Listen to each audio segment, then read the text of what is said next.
উৎসাহী জনতাকে সামলাতে বেশ বেগ পেতে হচ্ছিল রতনকে। অবশ্য হবে নাই বা কেন? আজ যদি সব ঠিকঠাক থাকে, ফেলে ছড়িয়েও কমসে কম ১,৫০০ তো রতন কামাবেই। এই অঞ্চলের সব থেকে তেজিয়ান মোরগ দুটো আজ লড়বে। প্রচুর লোক বাজি ধরেছে তাদের ওপর। দুপক্ষে সমান শক্তিশালী থাকলে খেলাটা এক পেশে হয় না, কামাবার সুযোগ প্রচুর বেড়ে যায়। পাবলিককে সামলাতে সামলাতে মনে মনে হাসল রতন। সে নিশ্চিত আজ তার পকেটে টাকা ধরবে না। এই অঞ্চলে এটাই সব থেকে বড় গ্রাম।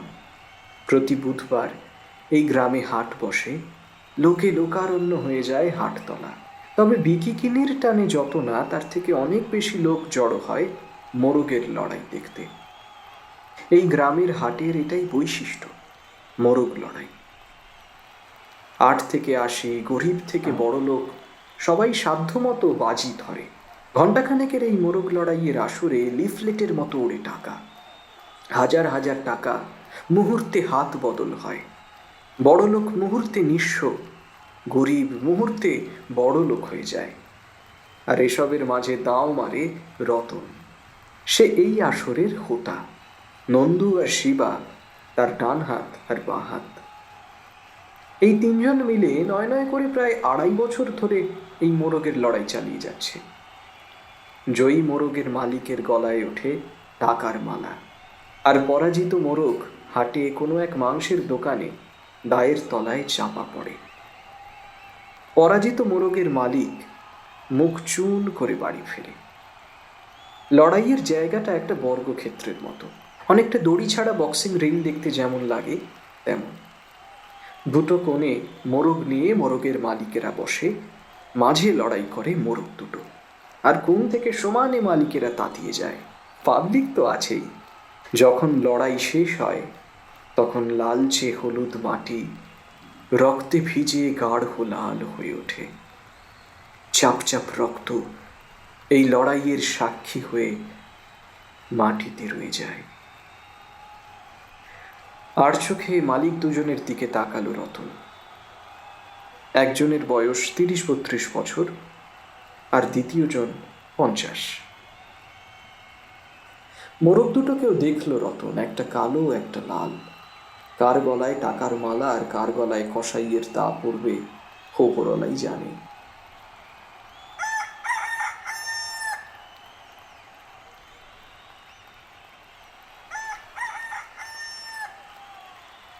দুই মোরগের মালিক তাতিয়ে যাচ্ছে মোরগ দুটোকে। বিকেলের আলোতে ঝিকিয়ে উঠছে মোরগ দুটোর পায়ে বাঁধা ছুরি। পাবলিককে আর ঠেকিয়ে রাখা যাচ্ছে না। তীব্র সিটি, কখন শুরু করবি রে সালা? আর কিছু হালকা টিপ্পনি ভেসে আসছে তাদের দিক থেকে। আরে শুরু কর রে, এই রে আর করে রেখেছে শালা। কিরে তোদের মুরগি ডিম পেড়ে দিল নাকি রে? শুরুই করতে পারছে না, ভয় নামছেই না মাঠে। রতনের বাঁ দিকে কোনো রকমে পাবলিককে ঠেকাচ্ছে নন্দু, আর ডান দিকে শিবা। রতন তাকালো লাল মোরগের মালিকের দিকে, ইশারায় জানতে চাইল প্রস্তুত কিনা। লাল মোরগের মালিক একবার তাকালো তার মোরগের দিকে, খানিক ক্রূর হেসে সম্মতিসূচক ঘাড় নাড়ল। রতনের চোখ গেল এবার কালো মোরগের মালিকের দিকে।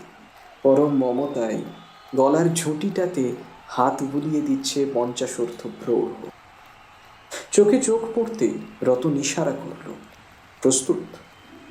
ঈষৎ হেসে প্রৌঢ় সম্মতি দিল। আর দেরি নয়। নন্দু আর শিবাকে ইশারা করে রতন মোরগের মালিক দুজনকে মোরগ মাঝখানে আনতে নির্দেশ দিল। জনতার উৎসাহ ক্রমেই বেড়ে চলেছে। লড়াইয়ের সময় যতই এগিয়ে আসছে, তত যে যার পক্ষে বাজি ধরেছে তার হয়ে গলা ফাটাচ্ছে। তার সঙ্গে চলছে মেঠো খিস্তি। রতন চারপাশটা দেখে লড়াই শুরুর ইঙ্গিত দিল। মোরগ দুটো ১ সেকেন্ড থমকালো। ঝড়ের আগের আকাশ যেমন থমথমে হয়ে যায়, তেমন থেমে গেল মোরগ দুটো। তার ঠিক পরের মুহূর্তে জীবন বাজি রেখে ঝাঁপিয়ে পড়ল একে অপরের ওপরে। পায়ে বাঁধা ছুরি দিয়ে ক্ষতবিক্ষত হচ্ছে দেহ। ডানার ঝটাপট ঝটাপট শব্দের সঙ্গে বেড়ে চলেছে জনতার উৎসাহ। মোরগের মালিক দুজন উৎকণ্ঠা মিশ্রিত চোখে তাকিয়ে রয়েছে মোরগ দুটোর দিকে। আর কয়েক মিনিট বাদেই নির্ধারিত হয়ে যাবে দিনটা কার। কেউ এক মুহূর্ত লড়াইয়ের জায়গা থেকে চোখ সরাতে পারছে না।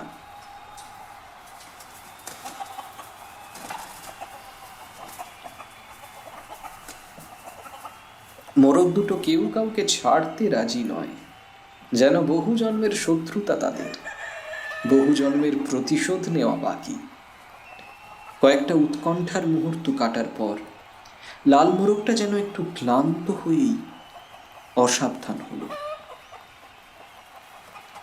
আর সেই অসাবধানতার সুযোগেই তার কলজেতে বিঁধে গেল শান দেওয়া ছুরি। মুহূর্তে যেন ঠিক হয়ে গেল লড়াইয়ের ভাগ্য। কয়েকবার ছটফট করে স্তব্ধ হয়ে গেল লাল মোরগটা।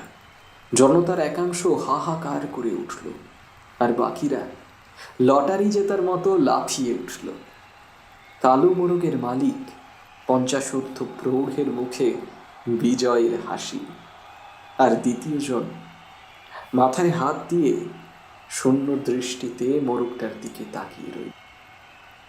কিছুক্ষণ বাদে জনতার প্রবল চিৎকারে কান পাতা দায় অবস্থার মধ্যে আস্তে আস্তে গিয়ে মোরগটাকে মাটি থেকে তুলে রতনের হাতে তুলে দিল।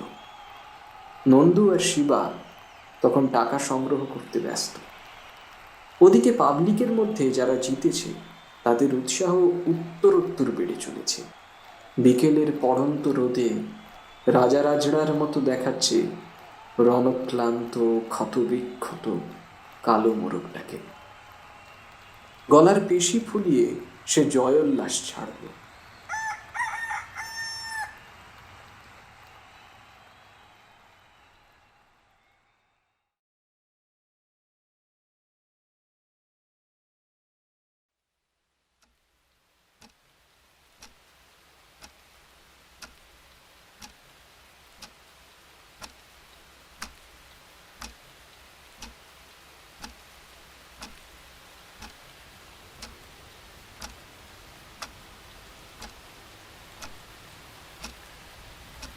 বাইরে অঝোর ধারায় বৃষ্টি পড়ছে। এই বৃষ্টি পরশু থেকে অবিরাম পড়ে চলেছে, কবে থামবে ঠিক নেই। আবহাওয়া দপ্তর জানিয়েছে এই সপ্তাহের শেষ অবধি বৃষ্টি পড়বে, হচ্ছেও তাই। বুধবার সন্ধ্যে থেকে শুরু হয়ে আজ শুক্রবার সকাল হয়ে গেল, আকাশ কাটার কোনো লক্ষণ নেই। অফিস ঘরের জানালার কাছে এয়ারগানটা হাতে ধরে বসেছিলেন মিস্টার স্যার। দৃষ্টি আর বন্দুকের নল আকাশের দিকে। ইচ্ছে বন্দুকের গুলি দিয়ে ঝাঁঝরা করে দেবেন আকাশটাকে। বৃষ্টি আরো পড়ুক, বৃষ্টি তার ভালো লাগে। সীমান্তে এখন কোনো মতেই যুদ্ধ থামার কোনো সম্ভাবনা নেই। চলুক যুদ্ধ, চলুক। যত যুদ্ধ চলবে তত তার লাভ। যুদ্ধাজিৎ সেন পূর্ব ভারতের সব থেকে বড় যুদ্ধাস্ত্র তৈরির কোম্পানি আর্মারির মালিক। উত্তর পূর্ব ভারতের বিপদসংকুল অঞ্চলগুলোতে, মানে যেখানে যেখানে ভারতীয় সেনা মোতায়েন, সেখানে অস্ত্র সাপ্লাই দেন তিনি। স্নাইপার রাইফেল থেকে শুরু করে গ্রেনেড, ক্লোজ কম্ব্যাট নাইফ থেকে AK-47 তার কোম্পানি বানিয়ে থাকে। 37 বছরের দীর্ঘ ও অক্লান্ত প্রচেষ্টায় আজকে তিনি আর্মারির এই সুনাম গড়ে তুলেছেন। যখন তিনি শুরু করেন তখন তার বয়স 31। আজ 68 বছরের বৃদ্ধ তিনি। যদিও ব্যবসায়িক মস্তিষ্কে ধার কমেনি একটুও, এখনো চোখ বুজে বলে দিতে পারেন ফ্ল্যাশবম তৈরিতে কি কি মশলা লাগে। যদিও সেসবের প্রয়োজন হয় না আর। পূর্ব ভারতের মোট 8টা কারখানা রয়েছে আর্মারির। কলকাতা, আইজল, গুয়াহাটির মতো বড় বড় শহরেও রয়েছে কারখানা। সেখানে প্রশিক্ষণ প্রাপ্তরা যাবতীয় অস্ত্র বানিয়ে থাকে। আজ তিনি হাতে যে এয়ারগানটা ধরে আছেন সেটাই তার হাতে ধরা প্রথম অস্ত্র। এরকমই এক বৃষ্টিমুখর দিনে তার মাথায় এসেছিল যুদ্ধাস্ত্র তৈরির ভাবনা। সব মিলিয়ে পরিবেশটা আজকে যেন তাকে আরমারির প্রথম দিনের কথা মনে করিয়ে দিচ্ছে, যখন আরমারির হাত বোমা তৈরির কারখানা ছাড়া আর কিছু ছিল না। এয়ারগানটা যথাস্থানে রেখে একটু জল খেলেন মিস্টার সেন। আজ অভিষেকের আসার কথা। অভিষেক রায় কলকাতার কারখানাটা দেখাশোনা করে। স্মার্ট, সুদর্শন তরুণ, সর্বোপরি ব্যবসাটা বোঝে। ছেলেটিকে মিস্টার সেন বেশ পছন্দ করেন। তার ইচ্ছে অভিষেকের হাতে ব্যবসার পুরোটা তুলে দিয়ে নিজে ঝাড়া হাত পা হয়ে যাওয়া। নিজের ছেলেকে তো আর ব্যবসায় নামানো গেল না। তার একমাত্র ছেলে জয়জিৎ সেন বাবার ব্যবসায় যোগ না দিয়ে একটা খবরের কাগজে জার্নালিস্টের পদে যোগদান করেছে। ছোটবেলা থেকেই ডাকা বুকু, কাউকে ভয় পায় না। ছেলের মতো বয়সে ওই একটা জিনিসের অভাব ছিল মিস্টার সেনের। তিনি ডাকাবুকু ছিলেন না। সবসময় ভাবতেন কিভাবে আড়াল থেকে কাজের কাজ করে নেওয়া যায়। এখন অবশ্য সেসব কথা মনে পড়লে হাসি পায়। যাই হোক, আজকের আবহাওয়া বড় স্মৃতিমেদুর করে দিচ্ছে তাকে। ভারতের সেরা 50 জন ধনীর অন্যতম একজনে এসব আবেগটা বেগে ভাসলে চলে না। কোটটা খুলে চেয়ারের হাতলে রাখলেন তিনি। চেয়ারে পায়ের ওপর পা তুলে আরাম করে বসলেন, এক সিগারেট ধরালেন।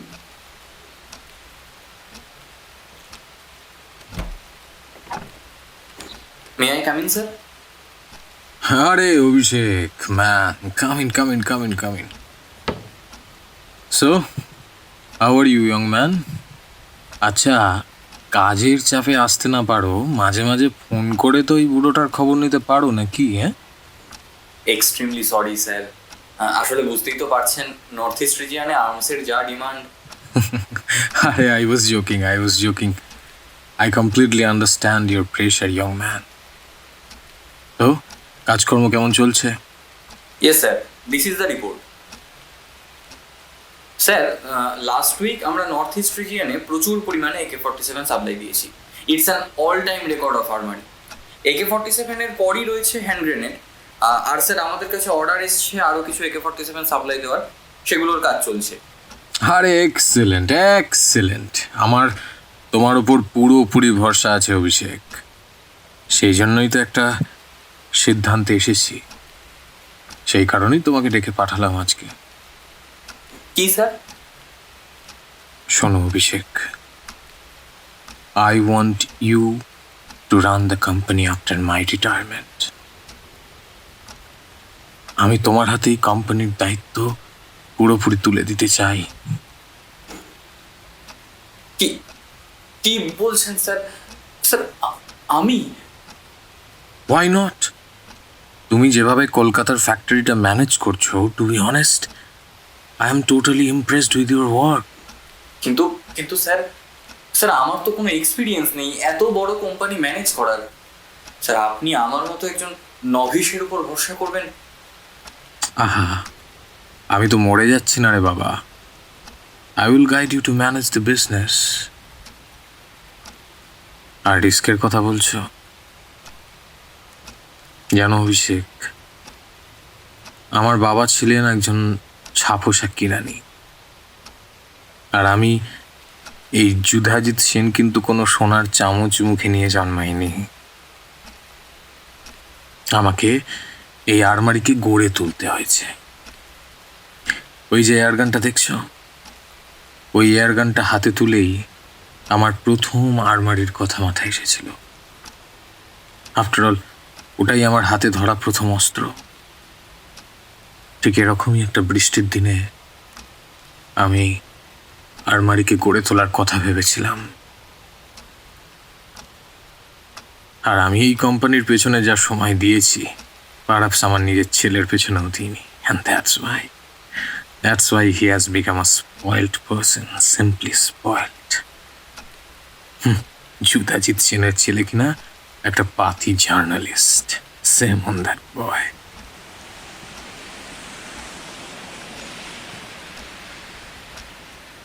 আমি তো ওকেই চুজ করতে পারতাম আমার উত্তরসূরি হিসেবে, কিন্তু করলাম না কেন?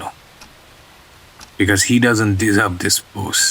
ওর জন্যই ওই পাতি জার্নালিস্টের চাকরি ঠিক আছে। হ্যাঁ জানি তোমার অভিজ্ঞতা নেই, but you deserve it more than any other person. Yes. আর রিস্কের কথা বলছিলে না? জানো অভিষেক, এই তোমার মতো বয়সে আমি ঠিক কি করে বেড়াতাম জানো? জুয়া খেলতাম। ইয়েস, ঠিকই শুনেছ, আমি একটা জুয়ারি ছিলাম। তাও নিজে খেলতাম না। কিসের ওপর বাজি ধরতাম জানো? মোরগ, রোস্টারের ওপর। কলকাতা থেকে বেশ খানিকটা দূরে একটা গ্রামে যেতাম প্রতি বুধবার, সে ওই ওই মোরগের লড়াইয়ে বাজি ধরবো বলে। আর আমার লাকটা তো ছিল চিরকালই খুব ভালো।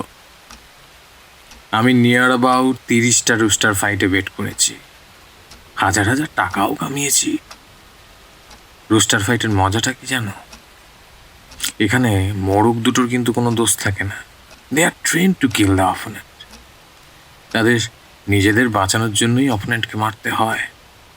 অথচ মোরগদের মালিকদের মধ্যেও কিন্তু কোনো শত্রুতা নেই। তারা লড়াই শেষে একে অপরের কাঁধে হাত দিয়ে বেশ আনন্দ করতে করতে বাড়ি চলে যায়। সাধারণ মানুষ পয়সা দেয়, পরোক্ষে লড়াইয়ে ইন্ধন যোগায়। যে মানুষগুলোর মধ্যে আমি ছিলাম অবশ্য অন্যতম।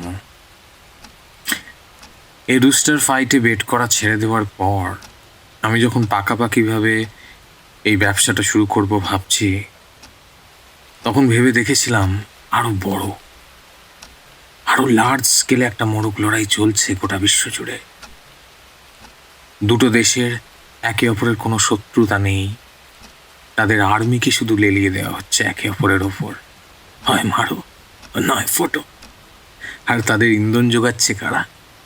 আমরা, দি কমন পিপল। আমরা অস্ত্রটা তুলে দিচ্ছি ওদের হাতে। আমি লিটারালি তুলে দিচ্ছি। কিন্তু সাধারণ মানুষ, they are paying tax. The government is using that for wars. আরো বড় অস্ত্র, টাকা। পার্ডন মি স্যার, কিন্তু আপনি মানে আমাকে এসব কথা বলছেন কেন? রুস্টার ফাইটে কোনো নিশ্চয়তা নেই যে বারবার তোমার পক্ষের মোরগটাই জিতবে। তাও সবাই বেট লাগায়। কেন লাগায়?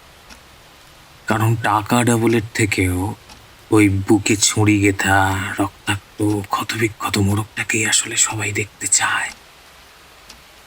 ওটাই সবার ভালো লাগে। একটা চোখ খুবলে বেরিয়ে আসা চুটি ছিঁড়ে যাওয়া মোরগটাকে দেখে সবাই পৈশাচিক আনন্দ পায়। অপেক্ষা করে কখন তাকে শিকে গেঁথে ঝলসানো হবে। যুদ্ধটাও তো আসলে তাই। কোনো দেশ নিজেদের ক্ষয়ক্ষতির কথা ভাবে না। তারা পড়শি দেশের পুড়ে যাওয়া, ধ্বংস হয়ে যাওয়া রূপটাকেই দেখতে চায়। সবাই তাই চায়। সেই জন্যই সবাই চায় যুদ্ধটা চলুক। সবাই চেঁচায়, দে সালা ঝাঁঝরা করে, দে সালা ঝাঁঝরা করে। আদতে সবাই যুদ্ধটা চায়, তাই যুদ্ধটা হয়। আমি ঠিক এইটাকেই কাজে লাগাতে চাই। যুদ্ধ থামলে আমাদের ক্ষতি। So the war must go on. The war must go on. তাহলে স্যার, অস্ত্র বিক্রি করলে আমরা লাভবান হব শুধুমাত্র সেই কারণে, শুধুমাত্র আমাদের ব্যবসায়িক স্বার্থের জন্য কোনো কারণ ছাড়াই আমরা যুদ্ধ চালিয়ে যাব? মানুষের এই প্রবৃত্তিটা আমার বড় ভালো লাগে অভিষেক। এই ঝলসে যাওয়া, থেঁতলে যাওয়া মৃতদেহ দেখে পৈশাচিক উল্লাস আমার বড় ভালো লাগে। তাই লড়াইটা থামতে দিলে হবে না। অ্যান্ড ফ্র্যাঙ্কলি স্পিকিং, আমার ছেলের মধ্যে এই প্রবৃত্তিটা আমি কোনোদিনই দেখতে পাইনি। তুমি যেরকম সিনসিয়ারলি কাজটা সামলাও, ব্যবসা নিয়ে সিরিয়াস, আমার মনে হয় তুমি অন্তত চাও যুদ্ধটা চলুক। কি তাই তো ইয়ং ম্যান? তাহলে তুমি আমার দায়িত্বটা নিতে রাজি আছো তো?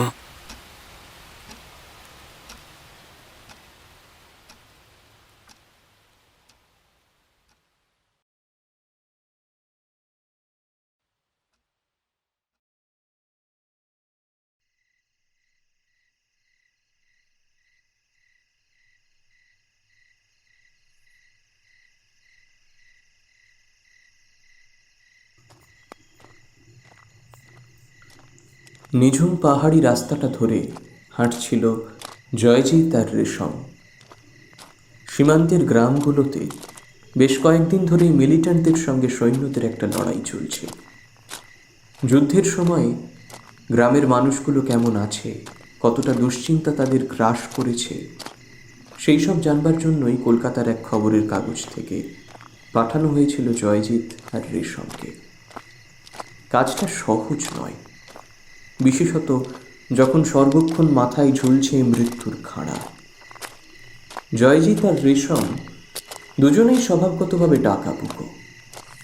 মৃত্যুর শীতলতা কাছ থেকে অনুভব করতে না পারলে রিপোর্টটা বাস্তবানুক হবে না, সেজন্যই চলে এসেছে তারা। আজ দিন চারেক হয়ে গেল তারা এসেছে। এই কদিনে মোট 47 জনের সাক্ষাৎকার নিয়েছে তারা।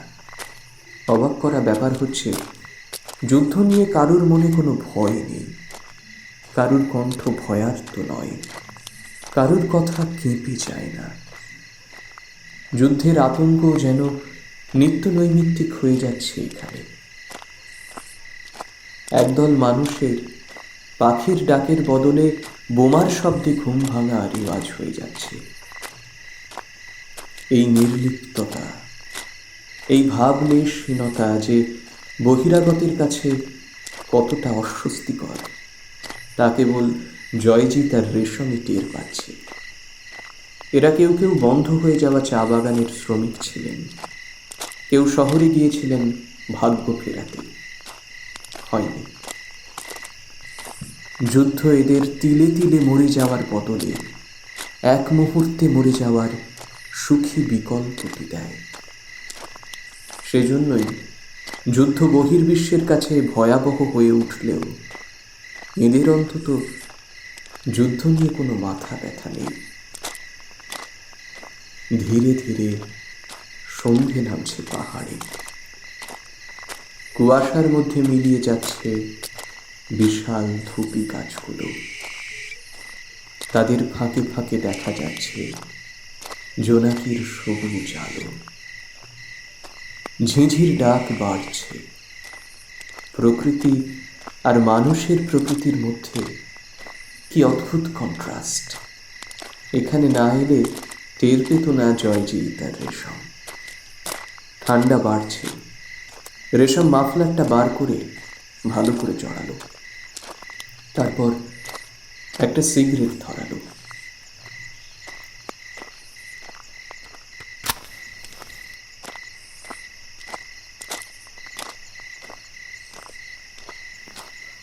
কি অদ্ভুত না, আমরা এখানে এত দূরে শহরে বসে কি ন্যাচারালি যুদ্ধ নিয়ে চায়ের ঠেক জমাই, আর এই মানুষগুলোর খোঁজ কেউ রাখেই না। এরা কি চায় না চায় তা নিয়ে কারুর কোনো মাথা ব্যথা নেই। এটা যুদ্ধ নিয়ে কি অদ্ভুত উদাসীন, তাই না? মৃত্যুকে খুব কাছ থেকে দেখতে শুরু করলে বোধহয় মৃত্যু নিয়ে এরকমই উদাসীন্য চলে আসে। কি করবি বল, একের পর এক চায়ের বাগান বন্ধ হয়ে যাচ্ছে, যে কটা চলছে তাতে ন্যায্য পারিশ্রমিক পায় না কেউ। দিনের পর দিন হাড় ভাঙা খাটুনি এদের। এরা তো রোজ একটু একটু করে মরে যাচ্ছে। হঠাৎ একদিন একটা নোটিশ আসবে, তাতে লেখা থাকবে তোমরা আমাদের ভূখণ্ডের লোক নও, তোমাদের এই আছে সেই আছে, না থাকলে চলে যাও এখান থেকে। এভাবে রোজ মরার থেকে রাতারাতি বোমা পড়ে মৃত্যু এদের কাছে অনেক বেশি শান্তি, তাই না? আবার এদের কেউ কেউ হাতে অস্ত্রও তুলে নেয়, মদত দেয় আরো বড় বড় সংগঠন, উলু খাগড়াদের প্রাণ চলে যায়। ভেবে দেখ। হয়তো আসলে এদের কষ্টটা না কেউ বোঝে না। আমরা বাইরের লোক বুঝবার ভান করি শুধু। কালকে কলকাতা ফিরে যাব, আস্তে আস্তে আমরাও ভুলে যাবো এসব। ও ভালো কথা, কাকু এখন কলকাতায় আছেন না? একবার দেখা করবি তো? বাবা জানে না আমি এখানে আছি। মানে তুই এত সেন্সিটিভ একটা জায়গায় আছিস আর কাকু জানেন না? বাবার সাথে আর বিশেষ কথা টথা হয় না। তাছাড়া বাবার তেমন কিছু যায়ও আসে না আমি কোথায় আছি কিভাবে আছি তা নিয়ে। না রে, একটা মানুষ তোর ওপর অবিচার করলেন আর তুই তাকে ক্ষমা করে দিতে পারছিস না। একজন স্যাডিস্ট মানুষকে ক্ষমা করব কি করে বলতো?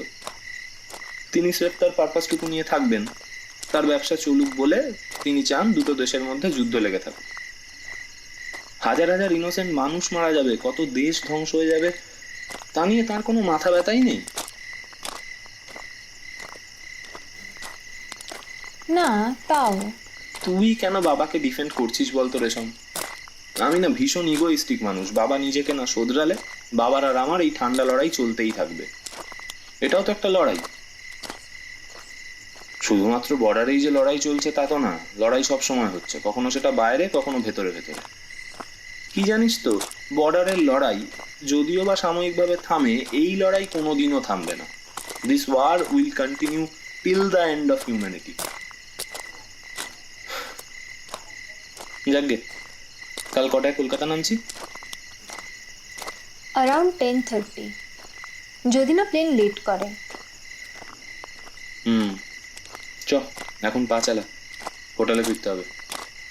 গিয়ে ব্যাগ ফ্যাগ সব গুছিয়ে রাখি, আমি আবার ভোরে উঠতে পারি না।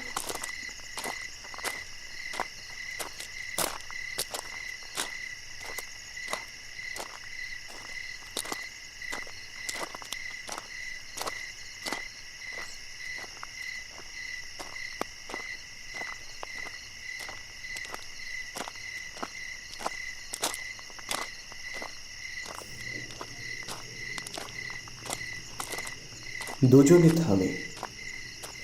চোখের ওপর একটা জোরালো আলো এসে পড়ছে। কে একজন চেঁচিয়ে বলল, ফায়ার! তারপর খানিকক্ষণ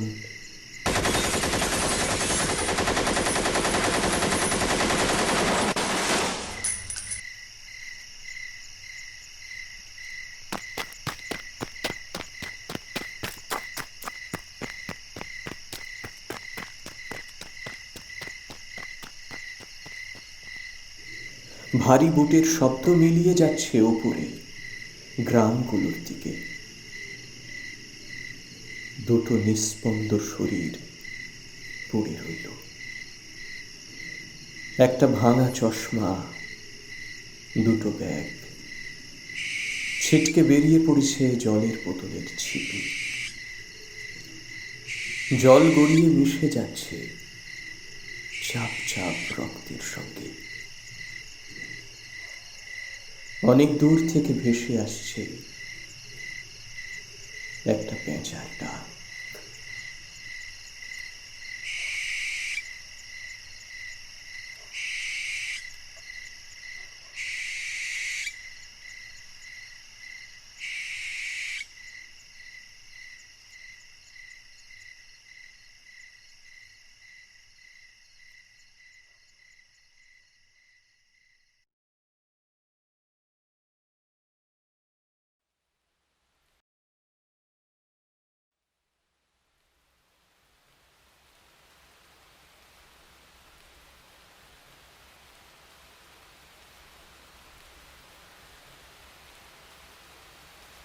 সীমান্তে সেনার সঙ্গে মিলিটেন্টদের সংঘর্ষ অব্যাহত।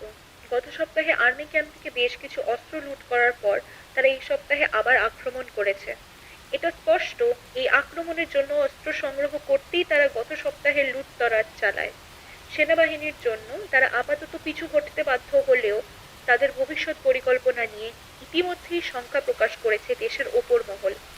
হতাহতের ঠিকঠাক সংখ্যা এখনো অবধি না জানা গেলেও জানা গেছে কলকাতা থেকে চুরি করতে যাওয়া 2 সাংবাদিক এই অতর্কিত আক্রমণে নিহত হয়েছে। শোক প্রকাশ করেছে দেশের সাধারণ মানুষ থেকে ভিআইপি প্রত্যেকেই। চলে যাব খেলার খবরে।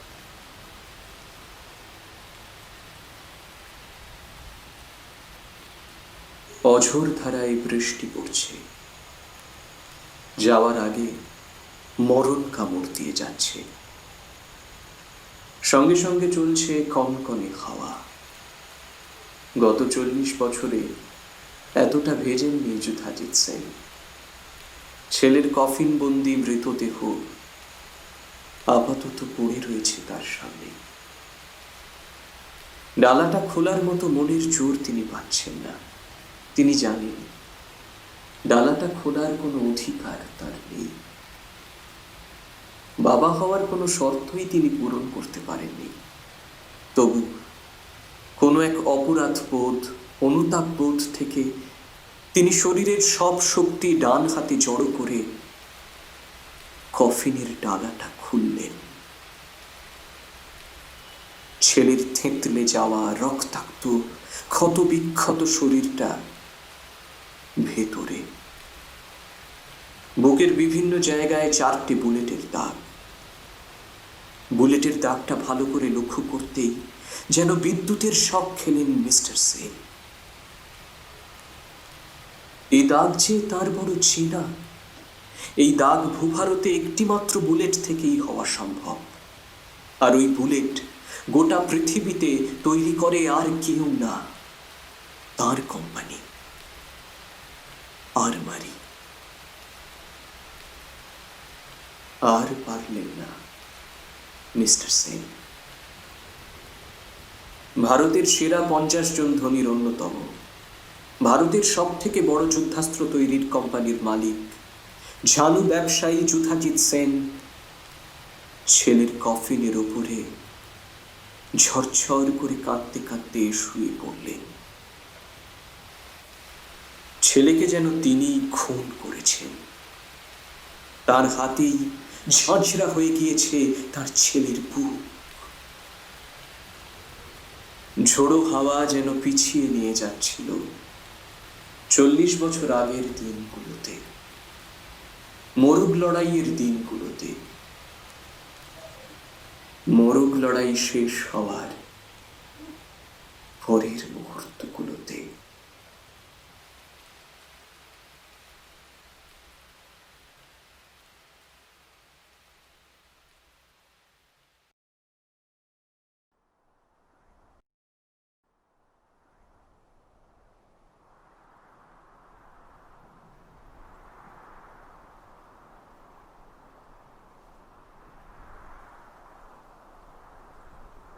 কানে গোঁজা বিড়িটা জামাই মুছে তাতে আগুন ধরালো রতন।